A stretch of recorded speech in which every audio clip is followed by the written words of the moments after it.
Hello friends, welcome to NCERT classes. और आज हम एनसीईआरटी क्लासेस में क्लास 11th का chapter number 1 the living world study करने वाले हैं। और इस चैप्टर को हम अकॉर्डिंग टू द नोट्स ही पढ़ेंगे, क्योंकि वो एनसीईआरटी के नोट्स हैं, उनसे आपको क्लियर बातें समझ में आएंगी। स्टार्ट करते हैं। सबसे पहले, जैसे चैप्टर का नाम ही दी लिविंग वर्ल्ड है, तो लिविंग क्या है, व्हाट इज़ लिविंग। सबसे पहले हम बात करते हैं लिविंग क्या है। अगर कोई लिविंग ऑर्गेनिज्म है, वो क्या चीज़ शो करता है।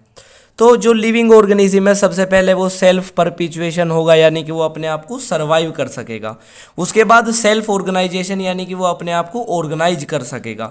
रिप्रोडक्शन, वो रिप्रोडक्शन कर सकेगा। रेस्पिरेशन, मेटाबॉलिज्म, और वो सेल्फ रेप्लिकेटिंग, यानी कि कैन प्रोड्यूस सिमिलर ऑर्गेनिज्म, अपने जैसे ऑर्गेनिज्म को प्रोड्यूस भी कर सकेगा बाय रिप्रोडक्शन के द्वारा।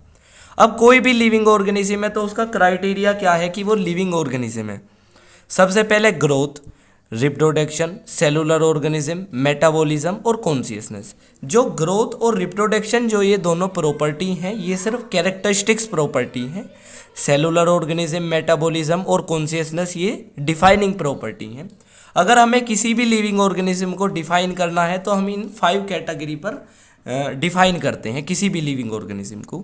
जो हमारी ग्रोथ और रिप्रोडक्शन है, वो इसलिए कैरेक्टरिस्टिक्स प्रॉपर्टी है क्योंकि जो ग्रोथ है वो नॉन लिविंग ऑर्गेनिज्म में भी देखने को मिलती है। सपोज डेट कोई पहाड़ है, उसे 10-20 साल हो गए, उस पर डस्ट के जो पार्टिकल्स हैं वो आपस में उन्हें अट्रैक्ट कर रहे हैं, तो वो जो पहाड़ है उसकी हाइट बहुत ज़्यादा बन चुकी है। तो इसी कारण ऐसा तो है नहीं वो ग्रोथ कर चुका है, उसकी कुछ एक्सटर्नल ग्रोथ है, ना कि इंटरनल ग्रोथ है, लेकिन है वो भी ग्रोथ ही। तो इसलिए ग्रोथ नॉन लिविंग और लिविंग में दोनों में मिलती है।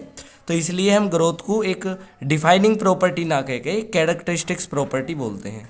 दूसरा, रिप्रोडक्शन। रिप्रोडक्शन इसलिए एक डिफाइनिंग प्रॉपर्टी नहीं है, उसका रीज़न ये है कि रिप्रोडक्शन बहुत सारे कपल्स ऐसे होते हैं जो रिप्रोड्यूस नहीं कर पाते, वो सही मायने में लिविंग तो हैं लेकिन रिप्रोडक्शन नहीं कर पाते, तो reproduction is not a defining property. उसके बाद जो हमारा क्या नाम, कैरेक्टरिस्टिक्स प्रॉपर्टी और डिफाइनिंग प्रॉपर्टी, अभी हम देख लेते हैं थोड़ा सा स्टडी करके। Property which may have exception, यानी कि ऐसी प्रॉपर्टी जिसमें एक्सेप्शन हो, may not be found in some living organism. Characteristics property ऐसी प्रॉपर्टी है कि कुछ लिविंग ऑर्गेनिज्मों में वो देखने को नहीं मिलती। उसके बाद हम बात करते हैं और it can also be found in non living entity, यानी कि जो हमारी कैरेक्टरिस्टिक्स है, प्रॉपर्टी, ऐसी प्रॉपर्टी हैं जो हमारी नॉन लिविंग ऑर्गेनिज्म में देखने को भी मिल जाती हैं। Defining property. Defining property, property which does not have any exception, यानी कि ये प्रॉपर्टी ऐसी प्रॉपर्टी होती हैं इनमें कोई भी एक्सेप्शन नहीं है। और found in all living organism, यानी कि जितने भी लिविंग ऑर्गेनिज्म हैं उनमें सब में देखने को मिलती है। And it only present in living entity, never it non living entity, यानी कि ये सिर्फ और सिर्फ लिविंग एंटिटी में ही देखने को मिलती है, नॉन लिविंग एंटिटी में नहीं देखने को मिलती डिफाइनिंग जो प्रॉपर्टी होती है। उसके बाद हम ग्रोथ की बात करने जा रहे हैं कि भाई हमारी ग्रोथ क्या है बेसिकली। अगर हम ग्रोथ की बारे में बात करते हैं तो अगर हम according to the dictionary, biology पढ़ें तो इंक्रीज इन नंबर का इंक्रीज हो जाना, मास का, हाइट का एंड वेट का इंक्रीज होना ही ग्रोथ है। अब हम लिविंग और नॉन लिविंग दोनों के बारे में ही पढ़ रहे हैं। अगर मैं, growth is a irreversible permanent change, अन्यथा ग्रोथ तो एक रिवर्सिबल परमानेंट चेंज है ना। अगर किसी की ग्रोथ होगी तो भाई वो कम नहीं हो सकती, इरिवर्सिबल माना जाता है। लेकिन ये number of cell, mass, height का बढ़ना, मैं बोथ लिविंग और नॉन लिविंग एंटिटी दोनों के बारे में पढ़ा रहा हूँ। उसके बाद to define growth in living entity, हम ग्रोथ को लिविंग एंटिटी में डिफाइन कैसे कर सकते हैं। Increase in number of cell and increase in mass are twin character of growth in living. अगर हमसे कोई पूछता है कि जो ग्रोथ है वो लिविंग एंटिटी में क्या कैरेक्टरिस्टिक्स करती है, तो हम यही कहेंगे ग्रोथ का होना लिविंग एंटिटीज में increase in number of cell, cells का बढ़ना एंड मास का बढ़ना। मास और वेट में थोड़ा सा डिफरेंस है, वो फिजिक्स के चैप्टर नंबर 1 में क्लियर कराया गया है क्लास 11th के में।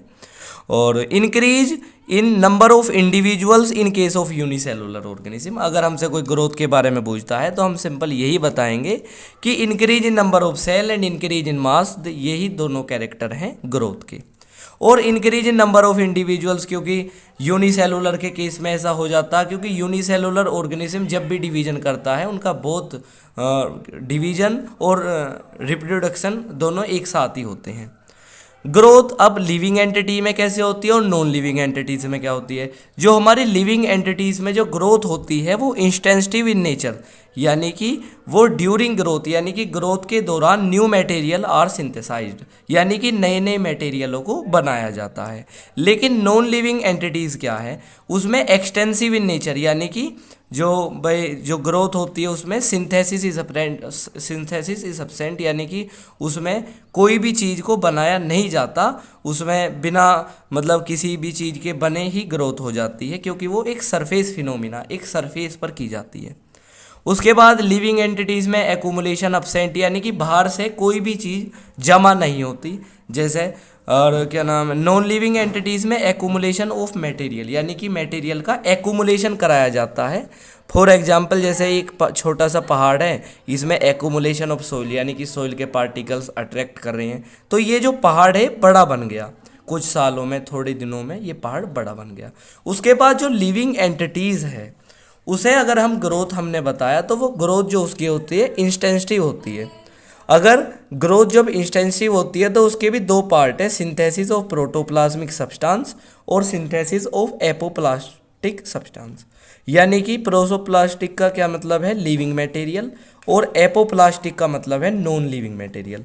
यानी कि जब लिविंग एंटिटीज़ में ग्रोथ होती है तो लिविंग मटेरियल और नॉन लिविंग मटेरियल दोनों को ही सिंथेसाइज किया जाता है, दोनों को ही बनाया जाता है। लिविंग मटेरियल में प्लाज्मा मेम्ब्रेन, सेल ऑर्गेनेली आ गई, और जो हमारा नॉन लिविंग मटेरियल है उसमें सेल वॉल और बोन मैट्रिक्स आ गई। अब हम अलग अलग तरह से देखेंगे कि भाई ग्रोथ कैसे, किस में कैसे हो रही है। जैसे ग्रोथ जो प्लांट में ग्रोथ होती है वो दो तरह से है, प्राइमरी ग्रोथ और सेकेंडरी ग्रोथ। जो प्राइमरी ग्रोथ है उसमें इंक्रीज इज हाइट या लेंथ, यानी कि प्लांट में लेंथ का बढ़ जाना, हाइट का बढ़ जाना, वो एक प्राइमरी ग्रोथ है। फॉर एग्जांपल सारे ही प्लांटों में ज़्यादातर होती है, मोनोकोट डाइकोट सब में ही होती है। सेकेंडरी ग्रोथ क्या है, इंक्रीज इन डायमीटर विद या थिकनेस आप बोल सकते हो, और प्रेजेंट इन डाइकोट्स, ये डाइकोट्स प्लांट में होती है। ग्रोथ इन प्लांट और ग्रोथ इन एनिमल्स, थोड़ा सा हम डिफरेंस करके देखते हैं भाई ग्रोथ प्लांट में कैसी होती है, ग्रोथ एनिमल्स में क्या होती है। जो प्लांट में ग्रोथ होती है वो इनडेटर्मिनेट होती है, यानी कि ग्रोथ अकर थ्रू आउट लाइफ स्पैन, यानी कि पूरी लाइफ में, पूरी लाइफ उनकी ग्रोथ होती रहती है। डेटर्मिनेट एनिमल्स में जो ग्रोथ होती है वो डेटर्मिनेट है, यानी कि growth occur up to a certain age, यानी कि भाई जो उनकी ग्रोथ होती है वो एक सर्टेन एज तक होती है। जैसे फॉर एग्जांपल हम ह्यूमन का ही ले लें, लगभग 20 से 22 तक एज तक ही उनकी हाइट बढ़ पाती है, उसके बाद एक रुक जाती है हाइट। जैसे ह्यूमंस की, जैसे हमारी, भाई सबकी ऐसी तो रुकती है। Open type of growth, open type of growth हमारी प्लांट में होती है। New cells are always added, यानी कि पूरी लाइफ नई सेल्स का ऐड हो जाना, ये प्लांट में ग्रोथ होती है। Growth in animals, new cells are added up to a certain age, भाई जब इनकी ग्रोथ ही कुछ समय तक होगी तो नई सेल्स जब भी तो ऐड एक सर्टेन एज तक होंगी ना। इनकी जो मतलब प्लांट में जो ग्रोथ है उसमें न्यू सेल्स सदा ऐड होती रहती है, जब उनकी पूरी लाइफ तो ग्रोथ चलती है तो नई सेल्स भी पूरी लाइफ ही एडिट होती हैं। लेकिन जो एनिमल्स है उनकी एक सर्टेन एज तक, एक सर्टेन एज तक ग्रोथ होती है, तो न्यू सेल्स भी एक सर्टेन एज तक ही ऐड हो पाती हैं। उसके बाद ग्रोथ इन प्लांट में लोकलाइज्ड ग्रोथ होती है, यानी कि एक ऐसी ग्रोथ जो सर्टेन एरियाज में हो है, जैसे लाइक मेरिस्मेटिक एरियाज में राम और शाम, रेस्ट एपिकल मेरिस्टम और सूट एपिकल मेरिस्टम। यानी कि ऐसी ग्रोथ को एक जो सर्टेन एरियाज तक हो है उसे हम लोकलाइज्ड ग्रोथ बोलते हैं। और जो हमारी इसमें डिफ्यूज्ड ग्रोथ होती है, जो हमारे एनिमल्स हैं, एनिमल्स में डिफ्यूज्ड ग्रोथ होती है। Growth occur all part simultaneously, यानी कि ग्रोथ, जैसे भाई आपने एनिमल्स का हम एग्जांपल्स लेते हैं, भाई ऐसा तो है नहीं कि एनिमल्स का एक पैर इतना बड़ा हो गया और एक पैर इतना छोटा हो गया, यानी कि एनिमल्स में ऐसी ग्रोथ होती है उनके सारे पार्ट्स में साइमल्टेनियसली, यानी कि सिमिलर ग्रोथ होती है। उसके बाद हम मल्टी सेलुलर ऑर्गेनिज्म, मैंने आपसे बताया कि हम अलग अलग ऑर्गेनिज्मों को देखेंगे कि भाई इसमें ग्रोथ कैसी हो रही है, इसमें ग्रोथ कैसी हो रही है। मल्टी सेलुलर ऑर्गेनिजम्स में ग्रोथ कैसी होती है। Multi cellular organism during injury, जब आपके कभी चोट लग जाती है, आप गिर जाते हो, तो उसमें रिपेयरिंग मतलब जब न्यू सेल्स एडिड होती हैं, उस घाव को भरा जाता है, न्यू सेल्स जब एडिड होती है तो वही मल्टी सेलुलर ऑर्गेनिजम्स में ग्रोथ होती है। ठीक है। उसके बाद हम यूनिसेलुलर ऑर्गेनिजम्स की बात करने जा रहे हैं। यूनिसेलुलर ऑर्गेनिज्म में आप फॉर एग्जांपल मान लीजिए जैसे बैक्टीरिया, पैरामीशियम, अमूबा, ये सारे यूनिसेलुलर ऑर्गेनिजम्स हैं। अब जैसे हमारा बैक्टीरिया है, बैक्टीरिया क्या है, एक यूनिसेलुलर ऑर्गेनिजम्स है, वो बाइनरी फिजन करता है, और बाइनरी फिजन से वो अपने आप को 2 टाइप्स में डिवाइड कर लेता है, 2 पार्ट्स में डिवाइड कर लेता है। अब आप बताइए कि भाई ये ग्रोथ है या रिप्रोडक्शन है। तो जो हमारे यूनिसेलुलर ऑर्गेनिजम्स होते हैं उनमें ग्रोथ और रिप्रोडक्शन दोनों एक साथ ही होता है। In unicellular organisms growth and reproductions are mutually inclusive both occur and simultaneously. कहने का मतलब है कि जो यूनिसेलुलर जितने भी ऑर्गेनिजम्स हैं उनमें ग्रोथ और रिप्रोडक्शन दोनों एक साथ ही होता है। Growth and reproduction are simultaneously to each other in multicellular organisms. अगर हम मल्टी सेलुलर ऑर्गेनिजम्स के बारे में बात करने जा रहे हैं तो जो मल्टी सेलुलर ऑर्गेनिजम्स है जैसे ह्यूमंस, हम सब हम मल्टी सेलुलर ऑर्गेनिजम्स हैं, तो growth and reproductions are mutually exclusive, यानी कि दोनों के ही मेथड बिल्कुल अलग हैं। बोथ प्रोसेस, यानी कि जो ये दोनों प्रोसेस हैं आर डिफरेंट है और दोनों टकर साइमल्टेनियसली, यानी कि ये दोनों ही प्रोसेस बिल्कुल अलग हैं और बिल्कुल अलग ही तरीके से किए जा सकते हैं और एक साथ नहीं किए जा सकते। तो मैं ऐसी आशा करता हूँ कि आपको ग्रोथ क्लियर हो चुका होगा।